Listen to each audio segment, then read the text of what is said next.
আইপিএলে নিলামের আগেই জ্বলে উঠলেন কাটা মাস্টার মুস্তাফিজুর রহমান। প্রথম দুই ম্যাচে দুর্দান্ত বোলিংয়ের পর সবশেষ ম্যাচে খাপছাড়া বোলিং করা ফিজ এদিন যেন ছন্দ ফিরে পেলেন। টেবিল টপারদের বিপক্ষে দারুণ বোলিংয়ে নজর কাড়লেন বাংলার এই পেসার। সেই সাথে আইপিএলের নিলামের আগে জানান দিলেন শর্টার ফরম্যাটে রাজ করতে কতটা প্রস্তুত আছেন ফিজ। আইএল টি20তে মুস্তাফিজের বোলিং জাদুর বাকি গল্পটা জানবো প্রতিবেদনে। মুস্তাফিজুর রহমানের বোলিং নিয়ে গবেষণা হলো আইএল টি20 লিগের মঞ্চে। হ্যাঁ, প্রথমবারের মতো এমন কাণ্ড দেখা গেল এই ফ্র্যাঞ্চাইজি টুর্নামেন্টে। টাইগার পেসারের বোলিং দেখে মুগ্ধ হয়ে গেছেন সবাই, তার ভেরিয়েশনও অবাক হয়েছেন অনেকে। সে অবাক এবং আগ্রহ থেকে গবেষণা করা হলো তার বোলিং বৈচিত্র্য সম্পর্কে। মুস্তাফিজুর রহমান ফুরিয়ে গেছেন। 2025 সালের আগ পর্যন্ত এমন কথাগুলো ভাসত চারদিকে। অনেকেই বলেছেন ফিজ ইজ নেভার কামিং ব্যাক, কিন্তু সেই সব কিছুকে বুড়ো আঙ্গুল দেখিয়ে ফিজ ফিরে এসেছেন আবারও নিজের সেই পুরনো অস্তিত্বে, যেমনটা তার কাছে মানুষ আশা করেছিল এতদিন। এবার আইএল টি20 লিগ খেলতে গিয়েও ঠিক তেমনই নজর কাড়লেন তিনি। দুর্দান্ত বোলিং করে প্রশংসা কুড়ালেন সকলের। এমনকি আজ তার বোলিং নিয়ে রীতিমতো গবেষণা করেন ধারাভাষ্যকাররা।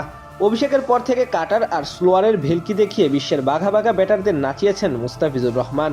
একের পর এক উইকেট নিজের নামে করেছেন, তেমনি ক্রিকেট বিশ্বজুড়ে অর্জন করেছেন খ্যাতি। সাবেক ক্রিকেটার থেকে শুরু করে ক্রিকেট বিশ্লেষক প্রশংসা কুড়িয়েছেন অনেকেরই। তেমনি আইএল টি20 লিগের দ্বিতীয় ম্যাচে তার প্রশংসা করেছিলেন ধারাভাষ্যকার অ্যালান উইলকিন্স।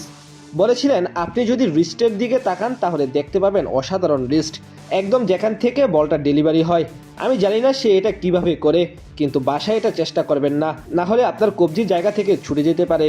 এবার চতুর্থ ম্যাচেও দেখা গেল একই চিত্র। গেল রাতে ডেজার্ট ভাইপার্সের বিপক্ষে প্রথম 2 ওভারে 21 রান খরচ করা মুস্তাফিজ চাপের মুখে বল করতে এসে পরবর্তী 2 ওভারে খরচ করেন মাত্র 9 রান, যেটা ছিল এক প্রকার অবিশ্বাস্য কাণ্ড। সেখানে দেখা যায় তার বল নিয়ে বিশ্লেষণ করেন ধারাভাষ্যকাররা, যেখানে তার back of the hand, off cutter এবং সিম আপ ডেলিভারি নিয়ে কথা বলেন।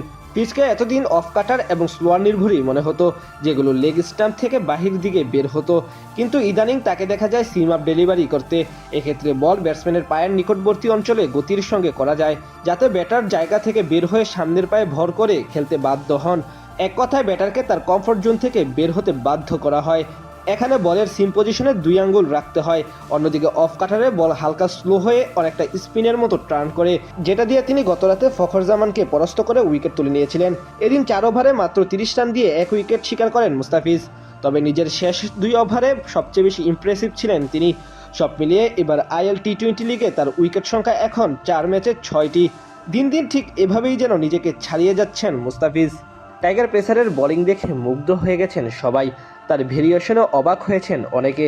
সে অবাক এবং আগ্রহ থেকে গবেষণা করা হলো তার বোলিং বৈচিত্র্য সম্পর্কে।